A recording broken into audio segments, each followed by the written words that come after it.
Here's how you can easily increase your Wi-Fi speed. First of all, open Control Panel. In Control Panel, click on View By and select your large icons.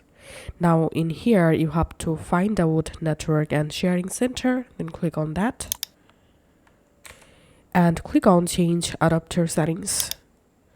In here, you find your Wi-Fi network. Now, right-click on Wi-Fi and open Properties. Select Internet Protocol version 4 and click on Properties.